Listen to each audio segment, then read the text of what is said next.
Hallo Emil, vi skal lave noget, okay? Kom lige. Vi skal finde ud af, hvad for en emne vi skal have, okay? Ja. Hvad?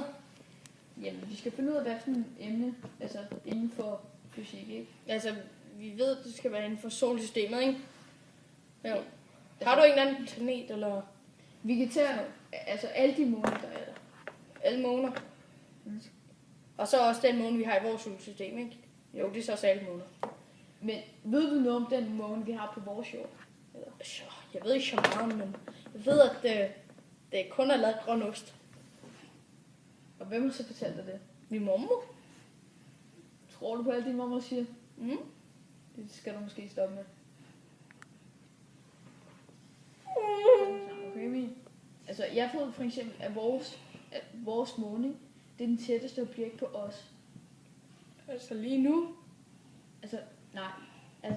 Altså på jorden, ikke sådan på os, fordi det ville være på bordet eller sådan noget. Men den er også lige så tæt på mig nu, som den er sådan. Nej, vandhæng, det er jo ikke et objekt.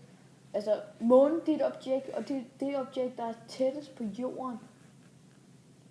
Okay. Men det var ikke det, min mormor sagde.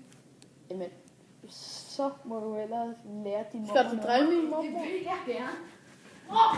Der står altså også her, at Saturn har 62 måneder. Ja, det er mange. Altså, har du noget, som du vil tilføje? Jeg kan skrive ned. Ja, det må du gerne. Er du klar til at skrive ned? Ja. Okay, der står her, at månerne består af en række vildt forskellige objekter. Ja. Fra omkring en kilometers omkreds til objekter, der er større end planeten Merkur. Og det er jo gigantisk, ikke? Ja. Så altså for eksempel, når Saturns system, ikke? Det er planetringe, også måner, og der findes ikke nogen skarp grænse mellem en meget lille måne og en meget stor ringpartikel. Derfor vil man aldrig kunne fastslå et endeligt antal Saturnmåner. Så man ved faktisk ikke helt, om der er 62, men det er der stor risiko for. Ja, jeg skriver ned. Og de har jo en masse forskellige navne for, altså der er en, der hedder Pan, Daphnis, Atlas, Prometheus, Pandora, Epimetheus. Altså det var Hvad er det for underlige navne? Jeg ved det simpelthen ikke. Jeg tror, det er nogle gamle mænd, der har fundet på det. Det er jo også mange år siden, ikke? At de er blevet opdaget. I hvert fald en del af dem, men altså, der er jo nye hele tiden. Jamen, altså, der er nogen, der er blevet fundet i 1900, men de fleste er faktisk blevet fundet i 2004. Ja. Men jeg har også fundet noget andet her om vores planet, som jeg har skrevet her. Altså, vores måne er dannet for cirka 4,5 milliarder år siden. Altså, der var din mormor ikke engang. Okay, min mormor! Du kræfter med sammen! Ja, okay.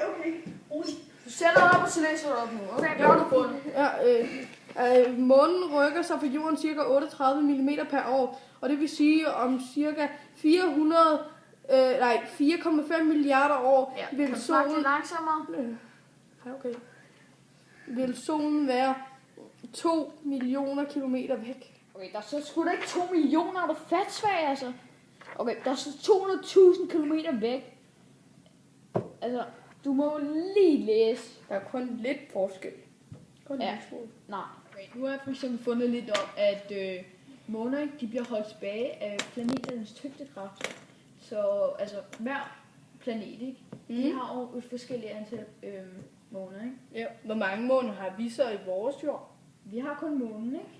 Månen. Men det vil sige måner, vi har om. Hvor mange har vi? Ja, vi har kun én måne.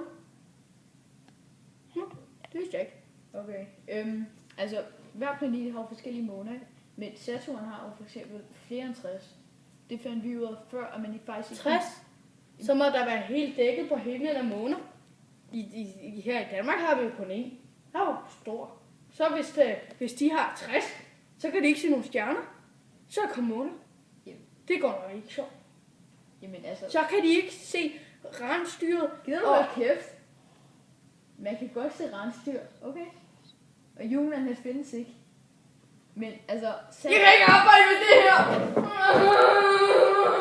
Jeg skulle ikke klare det her mere, altså. Lort og pisse, altså. Vi bliver sgu aldrig færdige! Emil! Farvel, lille bøsse. I give you my heart for every day.